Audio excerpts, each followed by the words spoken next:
였습니다.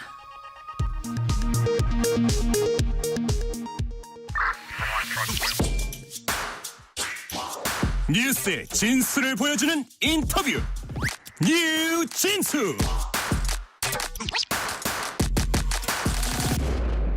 뉴스의 진수를 보여주는 인터뷰 뉴진수. 총선에 출마하는 여야 각 당의 후보들 만나고 있습니다. 오늘은 조국혁신당 이혜민 비례대표 후보입니다. 안녕하십니까? 안녕하십니까? 예. 후보님 댁에 낯선 분들 있으실 것 같아요. 청취자분들께 그렇죠. 간단한 자기소개 또 인사 말씀 먼저 부탁드리겠습니다. 네, 안녕하세요. 조국혁신당 비례대표 후보 이혜민 인사드립니다. 네. 현재 당에서는 모두의 미래 과학과 기술특별위원회 위원장을 맡고 있고요. 네. 그 부분에서 이제 현장 전문가들 그리고 정책위원회와 함께 과학기술 정책을 만들고 있습니다. 네네. 그리고 선대위에서는 미디어 본부장을 맡고 있습니다. 네, 네. 직함이 위원장, 본부장 어깨가 많이 무거우시네요. 많이 예. 무겁습니다. 후보는 지금 몇 번이신 거죠? 3번입니다. 3번이시고요. 네. 이혜민 후보께서는 지금 구글 코리아를 거쳐서 구글 미국 본사까지 한 15년 넘게 글로벌 IT 업계 기업에서 근무를 하셨더라고요. 또 모바일 여론조사 기업에서 최고 제품 책임자 CPO를 지내셨고 구글 시니어 프로덕트 매니저 까지 하셨는데 사실 이게 직함이 좀 어려워요. 일반인들에게는. 시니어 프로덕트 매니저, 이게 어떤 일을 하셨던 건지 좀 설명을 해주실까요? 네, 제 경력에서 가장 큰 부분을 차지하는 역할이 이제 프로덕트 매니저라는 예. 역할인데요. 네. 최고 제품 책임자도 그 연장선 상에 있습니다. 2007년 초에 구글 코리아의 첫 번째 프로덕트 매니저로 입사를 했을 때도 그렇고 네. 지금도 그렇고 이 직업에 대한 이해도는 굉장히 낮아요. 네네네. 글로벌 테크 기업에서는 어느 정도는 다 알려진 직업인데 굉장히 낮은 이해도를 가진 직업이어서 네. 이제 소개를 하게 돼서 먼저 반갑습니다. 우리가 뭐 CEO, CFO, 뭐 CCO 이렇게는 조금 아는데 CPO 좀 낯설긴 합니다. 그렇죠. 네네. 이거 CPO 혹은 이제 프로덕트 매니저라는 역할은 무엇이냐면은 네. 어떤 제품에 대한 미니 CEO 역할을 합니다. 그래서 그 제품에 있어서 뭐 10년짜리 큰 비전을 세운다거나 예. 아니면은 뭐 어떤 제품의 출시 계획부터 실질적으로 사용자를 만나는 데까지 모든 것을 총괄하고 권한과 책임을 행사하는 그런 자리입니다. 한국에서는 저는 이제 한국에 있을 때는 한국 분들을 위해서 네. 했었던 제품도 있는데요. 네네. 보통 이제 글로벌 일만 많이 했었고요. 그래서 한국 제품 같은 경우는 안드로이드를 기반으로 하는 휴대폰이 나올 수 있도록 뭐 갤럭시, 삼성 갤럭시 폰이나 아니면 삼성 갤럭시 와치나 네. 이런 것들이 다 안드로이드가 올라가는데 네네. 안드로이드를 기반으로 하는 제품들이 나올 수 있도록 한국의 안드로이드, 그다음에 구글 플레이 이런 것들도 출시를 했었습니다. 덕분에 제가 잘 쓰고 있습니다. 감사합니다. 네네. 자, 지난 2월에 오픈 서베이를 퇴사하시고 정치에 입문을 하셨어요. 일단 조국 대표님하고 좀 특별한 인연이 있으신가요? 없습니다. 없으신 거고. 네. IT 분야에서 이 또 전문가에서 그런 타이틀을 내려놓고 정치에 뛰어들겠다. 이 네. 결심하시게 된 이유가 분명히 있으실 테고요. 그 중에서도 조국혁신당 이 비례 후보로 나서야겠다 생각하신 이유를 좀 들어보겠습니다. 저같이 정치를 내가 하겠어라고 생각을 전혀 하지 않았었던 사람이 네. 이 정치에 뛰어들게 되는 계기는 저 또한 이 질문에 대해서 스스로 생각을 해봤거든요. 계속해서 자문하고 계셨을 네, 거예요. 네. 네네. 그래서 계기는 두 조건이 맞물려야 가능하구나를 알게 됐습니다. 뭔가요? 한 가지는 시대적인 상황인데요. 네. 제가 속해 있는 과학기술 분야 포함해서 외교 그리고 의료 이렇게 현 정부가 건드리는 곳마다 실패가 아니라 파행을 거듭을 하고 있어요. 과학기술 분야는 굉장히 조용하게 하지만 굉장히 빠르게 침몰을 하고 있는데 네네.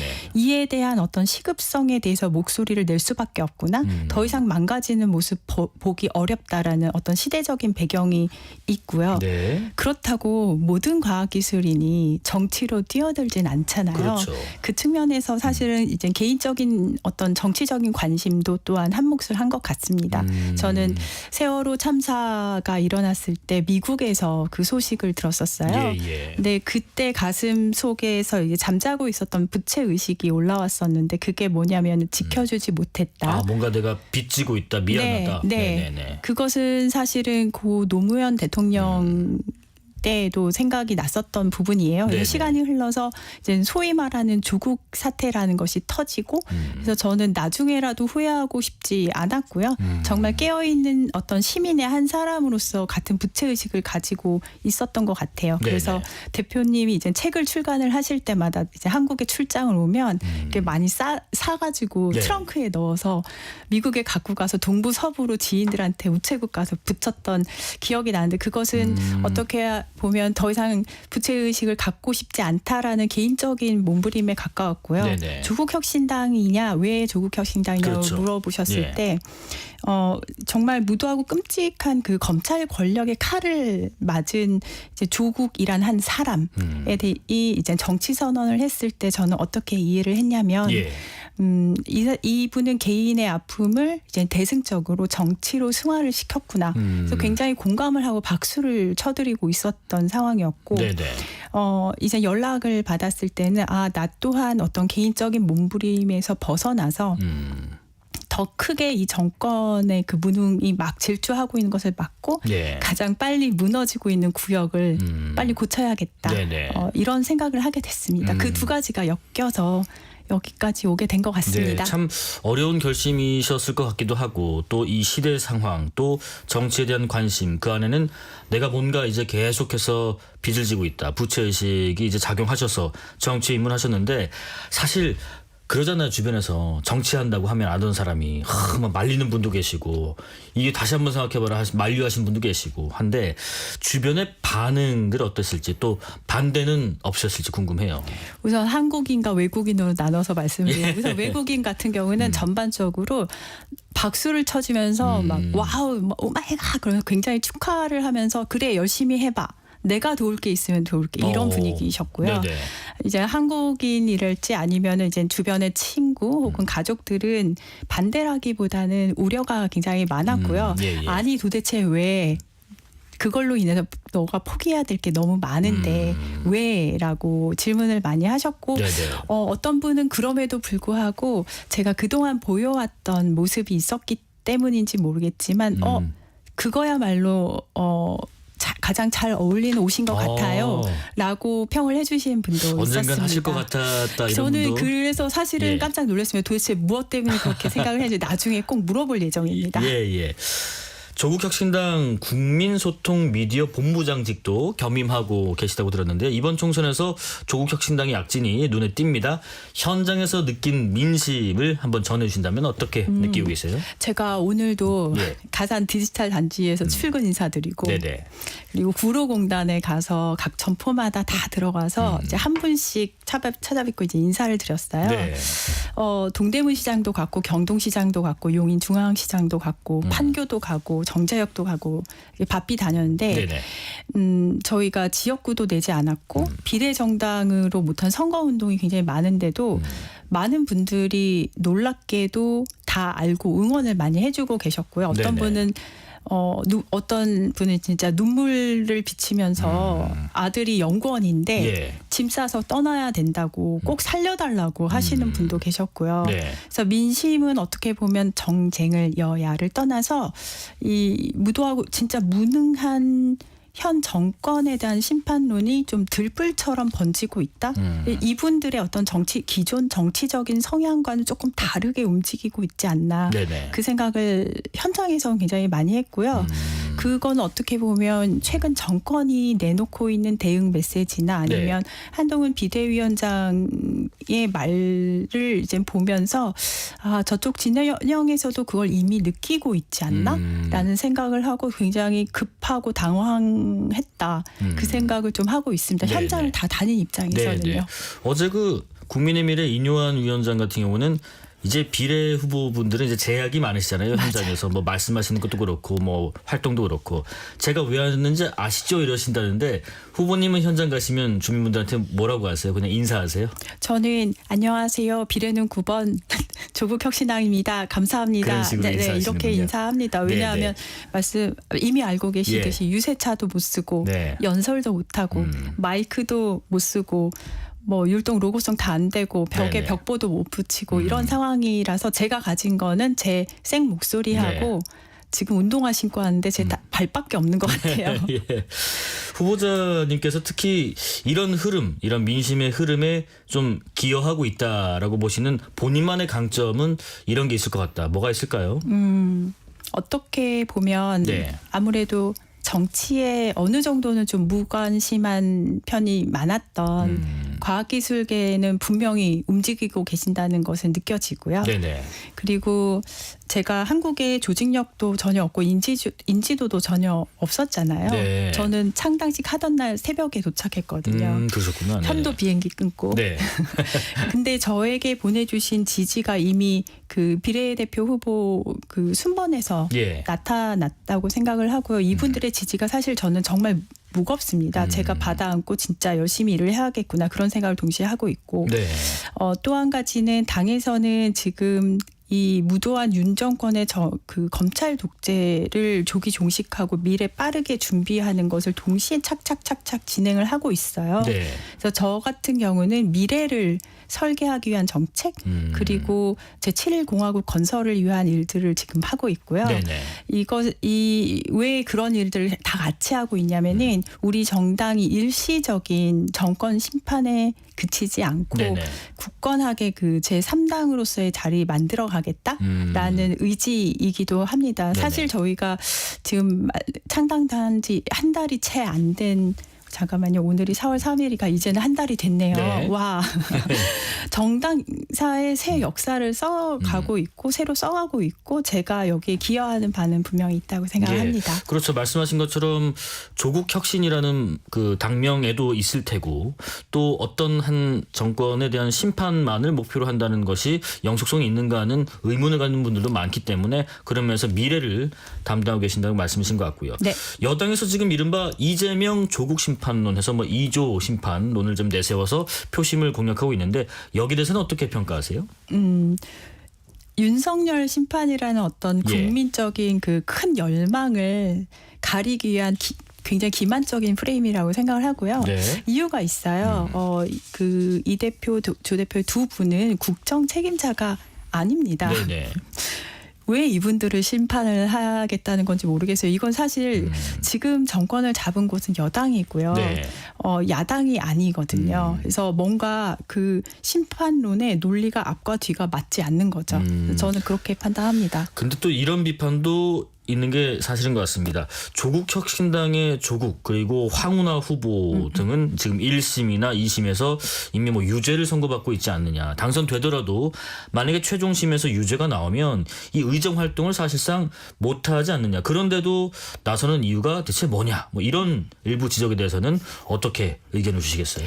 우선 제가 아는 한 저희 조국 대표께서는 네. 거기에 대한 답을 사실 수차례 하셨던 걸로 기억을 합니다. 네네. 그게 무엇이냐면은 확정이 되면은 국법을 따를 예정이고요. 물론 그 전까지는 최선을 다해서 검찰 독재 정권에 맞서는 그것을 조기 종식하기 위한 노력을 당 차원에서 온 힘을 다해서 할 것이고요. 네. 그리고 많이들 말씀하시는 그 의원직 박탈되면 어떻게 할 건데라고 했을 때 네네. 저희는 후순위자 후보들도 있고요. 그리고 당원들도 계십니다. 네네. 그리고 그 뒤에는 국민들이 계시고요. 지금 이 과정을 그렇게 할 수 있는 힘하고 근육이 생기고 있는 과정이라고 생각을 하고요. 저희는 우리가 그 가야 할 길에 대한 목표가 확실히 있고 방법이 명확하다면 그 과정에서의 어떤 여러 가지 일들은 버틸 수 있다라고 생각을 합니다. 네네. 뭐 후보님은 특히나 이 전문성이 있으시기 때문에 정책이나 뭐 현안 얘기를 좀 더 이어가 볼게요. 네. 조국 혁신당의 과학과 기술 특별위원회 위원장직도 동시에 맡고 계신데 현 정부의 과학기술 분야 정책을 일단 평가를 먼저 좀 잠깐 들어보겠습니다. 네. 한마디로 명분 없이 오락가락 아무 말 하는 정책이라고 평을 하고 싶은데 네. 정부가 과학기술에 무지하면 얼마나 나라를 빨리 망가뜨릴 수 있는지 보여주고 있는 것 같습니다. 뭐 예를 좀 들어주시겠어요? 네. 작년 상반기에는 중장기 계획이라고 해서 네네. 예산을 늘리겠다 해서 굉장히 핑크빛 전망을 많이 내놨었어요. 네. 어떤 계획도 내놨었고 네. 하반기에는 아시다시피 예산을 깎았습니다. 이유가 없었고요. 네. 설명도 없었고요. 한 가지 도는 말은 뭐 카르텔이다 이런 얘기가 있었죠. 근데 문제가 되니까 올해 네. 이제 들어와서 문제가 되니까 내년에 다시 늘린다고 오늘 또 발표를 오늘 발표가 있었죠. 하셨던데요. R&D 예산을 역대 최대 규모로 역대 최대 규모로 네네. 편성을 하겠다라고 말씀을 하셨는데 네네. 이 과정에서 사실은 설명은 전혀 없습니다. 이게 굉장히 큰 문제인데 네. 과학기술계의 카르텔을 없애자고 했었다는데 내년에 늘릴 거면 카르텔은 척결했는지 궁금하고 실질적인 카르텔은 어떻게 보면 예산을 집행하는 부분 또 기재부랑 연관이 있는데 그럼 기재부는 압수수색 하셨는지도 묻고 싶고 네. 오늘 말씀하셨듯이 역대 최대 규모 편성 말씀을 하셨었는데 우선 저는 이제 조속히 정상화하겠다. 네. 여기에 결을 같이 하는 의견을 주신 거에 대해서는 정말 고무적이라고 생각을 하는데 그 현장을 보면은 이 예산 늘리는 걸 내년까지 기다릴 일이 아닙니다. 네네. 지금 당장 2학기에 여름방학 때 연구 계약이 재계약이 이루어질 수 있도록 더 이상 예. 떠나는 청년 과학자가 생기지 않도록 추경 의지를 밝혀주셔야 되고요. 그게 첫 번째고 네. 그다음에 카르텔 운운하셨던 부분에 대한 입장 표명 또한 요구를 합니다. 갑자기 이젠 그것 때문에 깎았는데 다시 늘렸다. 뭔가 설명이 있어야 될 것 같고요. 네네. 그리고 올해 초에 있었던 카이스트 졸업생에 대한 입틀막 사건이 있었죠. 거기에 네. 대한 사과 또한 저는 요구를 하고 싶습니다. 네네. 그리고 예산을 줄이고 늘리려면은 예측이 가능할 수 있도록 최소한의 설명은 있어야 된다라고 생각을 합니다. 자, 그러면 뭐 정부 입장을 대변해달라는 말씀은 아니고요. 네. R&D라는 것, 연구개발 예산이 이제 늘어야 하고 혹은 지원이 좀 정상화가 돼야 한다라는 그 이유를 한번 좀 들어보겠습니다. 왜 그래야 되나요? 이유가 뭐냐면은 R&D 쪽은 이제는 지금 IMF 때도 그렇고 예. 어느 정권이 정권을 잡든 간에 지금까지 단 한 번도 삭감이 된 적이 없습니다. 네네. 그 측면에 그 이유가 있어요. 이제 오르막길을 이제 바퀴를 굴려가면서 올라가고 있었어요. 그래서 계속해서 투자를 하면서 지금까지 이 자원이 없는 나라에서 네네. 그나마 우리나라가 경제 발전을 이룰 수 있었던 근거가 그것인데 동력을 이번에 빼버렸어요. 네네. 빼면은 거기에 멈춰서는 게 아니라 가속을 가지고 뒤로 갑니다. 근데 그것을 이제는 정상화시키려면은 시간이 늦어질수록 엄청난 비용이 들어요. 네네. 이 비용이 드는 것을 이번에 지금 겪고 있거든요. 이 비용을 얼만큼을 넣었을 때 이게 회복이 가능한지 시간적으로 가능한지 이걸 잘 모르겠습니다. 이미 청년 과학자 그 중간 허리가 망가지고 있어서요. 네네. 그 측면에서 사실은 정부 총 지출 대비 R&D 투자 비율을 연동을 시키는 방법이 필요합니다. 네네. 지금까지 그렇지 않았던 이유는 단 한 번도 그걸 누가 삭감할 거로 상상도 하지 못했었기 때문이기 때문에 이거를 막을 수 있는 최소한의 장치가 필요하다고 생각을 하고요. 네네. 지금 오늘 이제 최대 규모로 늘리셨다고 하잖아요. 늘리겠다. 네네. 그거를 뒤를 보면은 되게 재밌는 게 뭔가요? 엄청나게 깎으셨잖아요. 예. 4조 6천억 원을 네네. 깎으셨어요. 1조를 지금 내년에 늘리시겠다고 했어요. 1조 최대 규모겠죠. 네네. 어떻게 보면은 그거는 너무 많이 깎았기 때문에 그걸 이만큼만 회복해도 최대 규모밖에 설명이 안 되고요. 그렇게밖에 표현할 수 없는 정권에 저는 사실 연민을 느끼고 있습니다. 자, 그리고 과학과 IT 기술 생태계 육성 또 공공 데이터 개방, 청년 과학자 지원 방안 관련 공약도 준비 중이시라고 들었는데 네. 다 할 수는 없을 것 같고요. 시간 관계상 어떤 내용들을 핵심적으로 담고 계신지 또 이게 왜 중요한지 잠깐 소개를 들어보겠습니다. 네, 청년 과학자 부분을 어차피 조금 전에 말씀드린 네네. 허리 부분을 그렇죠. 말씀을 드렸잖아요. 이번 R&D 삭감이 되면서 가장 많은 타격을 받은 곳이 어디냐면은 재계약을 해서 해야 그 연구나 생계가 유지되는 청년 과학자 층입니다. 예. 포닥이라고 불리는 박사후 연구과정이랄지 대학원생들이랄지 이분들이 지금 해외로 짐 싸서 나가고 있고 네네. 생계가 안 되니까 그다음에 연구실에서는 더 이상 연구원을 이제 채용을 할 수 없기 때문에 대학원생을 받을 수 없는 그런 상태이긴 해요. 예.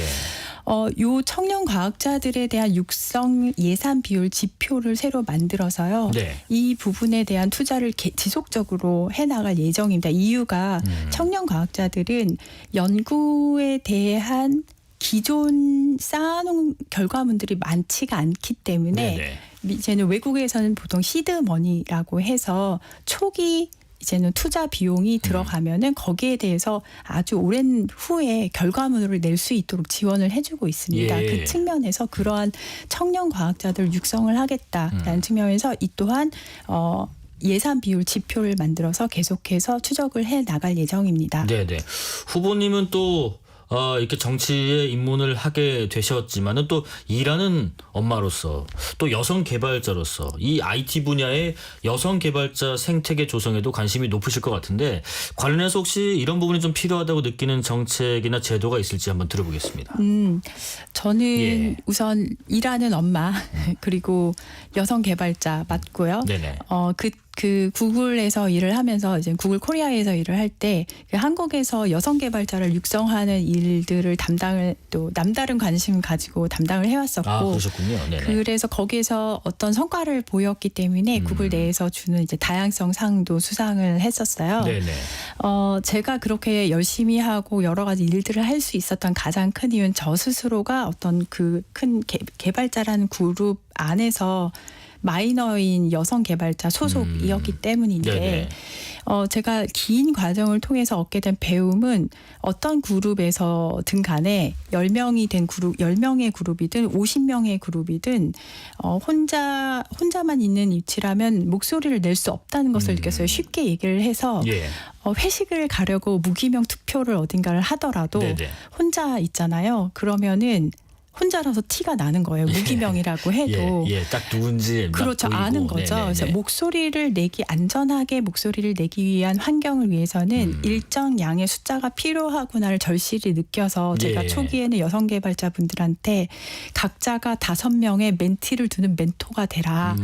이렇게 부탁을 하고 다녔었어요. 네네. 그래서 그런 결과물로 이제 여성 개발자 수가 그래도 지금은 조금 많이 늘어났고 네. 여성 개발자 관련된 커뮤니티가 훨씬 더 이제 활성화가 됐다라는 생각을 하는데 그럼 그 다음 단계로 또 가야 되잖아요. 그렇죠. 네네. 그래서 저는 이제 여성 개발자가 활발히 활동할 수 있는 사회를 만든다는 것은 사실은 사회의 여러 복지 정책과도 긴밀하게 맞물려 맞닿아 있다고 있겠죠. 생각을 예, 예. 하고요. 내 일과 내 쉼이 행복해야 되는 그런 사회고요.